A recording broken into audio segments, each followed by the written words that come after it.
Hello friends, welcome to ரின் சமையல். இன்றைக்கி நம்ம ரின் சமையல் சேனலில் கறி குழம்பு போல் டேஸ்டான பச்சை பட்டாணி குருமா, பட்டாணி உருளைக்கிழங்கு குருமா ரொம்பவே ஈஸியாக சட்டுன்னு செஞ்சிடலாம். தோசை சப்பாத்திக்கு வச்சு சாப்பிட்றதுக்கு ரொம்பவே டேஸ்ட்டாக இருக்கும். சட்னி சாம்பாருக்கு பதிலாக இந்த மாதிரி டேஸ்டான பட்டாணி உருளைக்கிழங்கு குழம்ப வச்சு பாருங்கள். ரின் சமையல் சேனலை சப்ஸ்கிரைப் பண்ணிக்கோங்க. பக்கத்தில் இருக்க ஆளுன்ற பெல்லைக்கானை கிளிக் பண்ணி வச்சுக்கிட்டிங்கன்னா நான் போடுற வீடியோ உடனே உங்களுக்கு நோட்டிஃபிகேஷனில் வந்துடும். கடாயில் 3 ஸ்பூன் அளவு எண்ணெய் சேர்த்துக்கலாம். எண்ணெய் நல்லா காஞ்சதுக்கு அப்புறமா 3 துண்டு பட்டை, 3 கிராம்பு, கொஞ்சமாக கல்பாசி, ஒரு அன்னாச்சி பூ, பிரிஞ்சி எல்லாம் கொஞ்சமாக சேர்த்துக்கலாம்.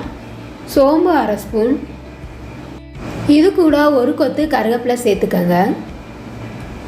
நம்ம சேர்த்துருக்க எல்லா பொருட்களும் நல்லா பொரிஞ்சதுக்கப்புறமா ஒரு பெரிய வெங்காயத்தை பொடிசாக கட் பண்ணி வச்சுருக்கேன், அதையும் சேர்த்துக்கலாம். எண்ணெயிலே வெங்காயத்தை வதக்கி விட்டுக்கணும். இந்த பட்டாணி குழம்ப இட்லி, தோசை, சாதத்துக்கு வச்சு சாப்பிட்றதுக்கு ரொம்பவே டேஸ்ட்டாக இருக்கும். நாம் சேர்த்துருக்க வெங்காயம் லைட்டாக வதங்கினதுக்கு அப்புறமா இது கூட 2 பச்சை மிளகாய் சேர்த்துக்கலாம். பச்சை மிளகாய் சேர்த்து செய்யும்போது பட்டாணி குருமா இன்னும் நல்லா டேஸ்ட்டாக இருக்கும். எந்தளவு உங்களுக்கு காரம் அதிகமாக தேவையோ அதுக்கு தகுந்த மாதிரி சேர்த்துக்கங்க. வெங்காயம் வதங்கினதுக்கு அப்புறமா ஒரு துண்டு இஞ்சி, 4 பூண்டு பல்ல தட்டி வச்சுருக்கேன், அதையும் சேர்த்துக்கலாம்.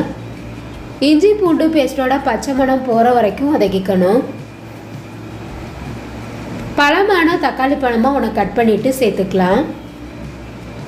இந்த பட்டாணி குருமாக்கு பெரிய தக்காளி பழமாக ஒன்று சேர்த்துருக்கேன். சின்ன பழமாக இருந்தால் 2 பழம் சேர்த்துக்கங்க. நாம் சேர்த்துருக்க இந்த ஒரு தக்காளி பழமே புளிப்பு கரெக்டாக இருக்கும்.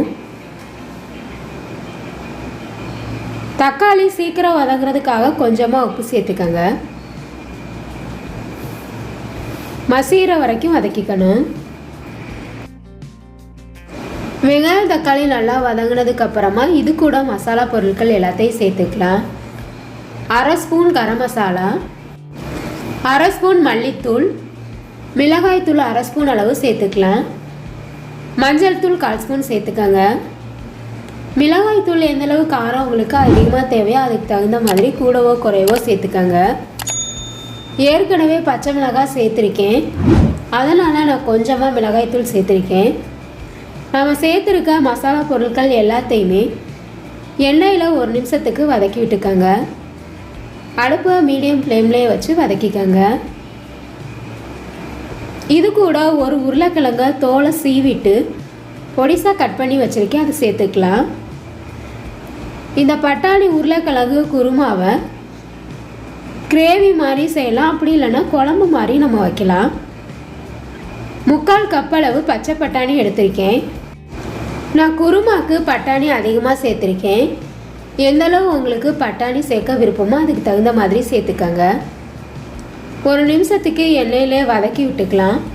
பட்டாணி உருளைக்கிழங்க எண்ணெயில் வதக்கிட்டு வேக வைக்கும் போது சீக்கிரமாகவே வெந்துடும். இது கூட கொஞ்சமாக தண்ணி சேர்த்து வேக வச்சுக்கலாம். நல்லா கலந்து விட்டுட்டு மூடி போட்டு வேக வச்சுக்கோங்க.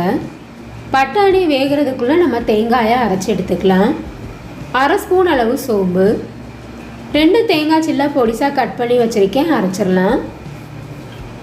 இப்போ பட்டாணி உருளைக்கிழங்கு எல்லாம் நல்லா வெந்துருச்சு.